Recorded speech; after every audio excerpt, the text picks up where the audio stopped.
안녕하세요. 오늘 드려볼 말씀은 최근 청주에서 발생한 택시 강도 사건에 대해서 말씀을 드려볼까 해요. 기사님들도 뉴스에서 보셨을 거예요. 손님이 외진대로 가자더니 결국 흉기로 위협하고 트렁크에 가둔 일이 있었죠. 이건 절대로 남 이야기가 아니에요. 오늘은 기사님 입장에서 꼭 알아두면 좋을 강도 대응법 11가지에 대해서 정리를 좀 해봤어요.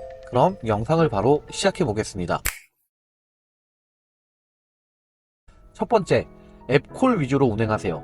대부분 이런 경우에는 길에서 바로 태우는 경우에 생기는 경우가 정말 많아요.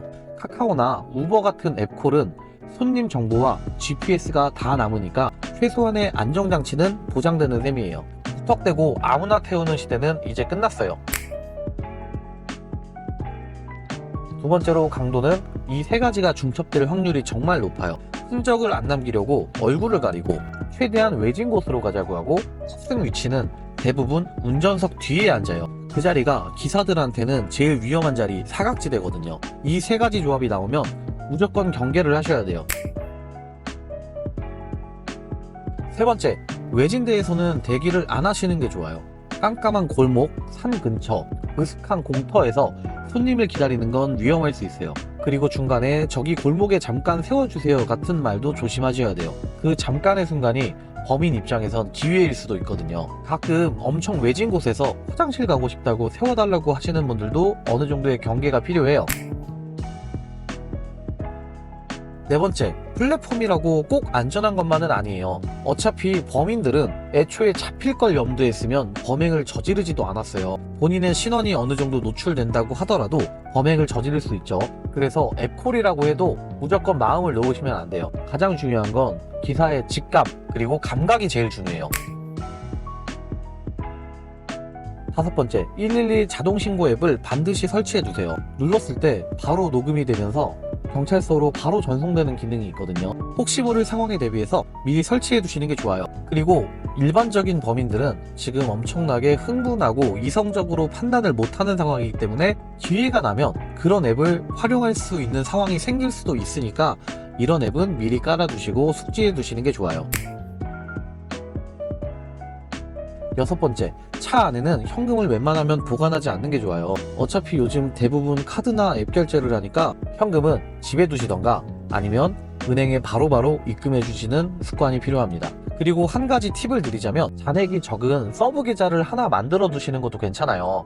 이걸 어떻게 써먹냐면요, 범인은 지금 이성적으로 판단을 못한다고 말씀드렸잖아요. 그럼 이 사람이 계좌에 있는 돈을 빼가려고 할 때 범인은 내가 메인 계좌를 보여준 건지 아니면 서브 계좌를 보여준 건지 인지를 못할 수도 있어요. 그런 이성적인 판단이 안 될 수 있기 때문에 이런 서브 계좌도 하나 있으시면 아마 유용하게 쓰실 수 있을 거예요. 일곱 번째, 반항은 하지 마세요. 돈은 또 다시 벌 수 있어요. 근데 생명은 하나거든요. 우선 가장 중요한 건 기사님의 침착함이고 그냥 돈을 달라고 하면 돈을 주세요. 혹시 기사가 감정적으로 대응하면 이 범인이 무슨 짓을 할지 모르거든요. 절대 저항하지 마세요.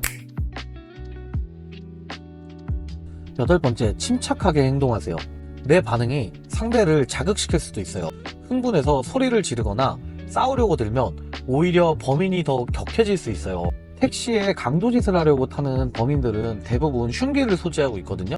감정이 격해지면 어떤 돌발 상황이 생길지 몰라요. 그러니까 그런 상황이 발생했을 때는 목소리를 최대한 낮추고 천천히 말하시고 분위기가 좀 다운될 수 있게 기사가 리드를 해야 돼요. 아홉 번째, 감정적으로 설득하는 것도 방법이 될 수 있어요. 예를 들어서 얼마나 힘들면 그랬겠니? 그냥 이 돈 가져가라.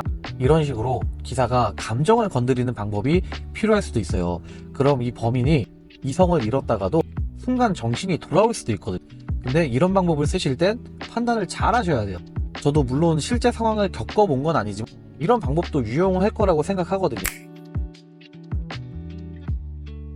열 번째, 무조건 신고하세요.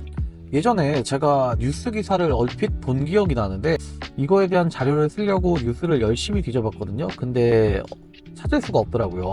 제 기억에 따르면 예전에 택시기사가 이런 강도한테 그냥 돈을 줘서 보낸 적이 있었는데 이 사람이 반성은커녕 다른 기사한테 또 가서 그러다가 붙잡혔더라고요. 혹시 내가 그 강도가 정말 불쌍해서 돈을 줬다고 해도 신고는 무조건 하셔야 돼요. 왜냐면 다른 기사님이 또 당하실 수 있거든요. 그러니까 무조건 신고는 하셔야 합니다. 11번째, 이게 절대 남 얘기가 아니에요. 이런 상황이 나한테는 안 생길 것 같지만 누구에게나 생길 수 있는 일이거든요. 아무것도 모른 채로 실제 상황에선 머리가 하얘질 수밖에 없어요. 미리 외우고 시뮬레이션도 미리미리 해보셔야 돼요. 이제 이렇게 말씀하시는 분이 계실 수도 있어요. 너무 과도하게 대응하는 거 아니냐 라고 할 수도 있는데, 안전에 대해서 과한 게 낫지 부족하면 안 된다고 생각을 하거든요. 그러니까 이런 내용에 대해서도 미리미리 숙지를 하고 계시면 아마 현장에서 많이 도움이 되실 것 같아요. 오늘은 택시 강도 상황에서 생존을 위한 최소한의 대응법 11가지 나름대로 정리를 해봤는데요. 이건 단순한 정보가 아니라 진짜 기사님들 생존에 필요한 얘기거든요. 그러니 이런 내용은 미리미리 숙지하시고, 물론 이런 일이 없는 게 가장 좋겠지만 원래 인생이란 게 뭐 계획대로 흘러가던가요. 그러니 이런 안전에 대한 내용은 미리미리 숙지하시고 항상 안전운전 하시기를 당부드립니다. 오늘 영상은 여기까지고요. 추가로 궁금하신 사항은 댓글 달아주시면 제가 아는 범위 내에서 대답을 해드리던가 영상을 제작해 보도록 하겠습니다. 시청해주셔서 감사합니다.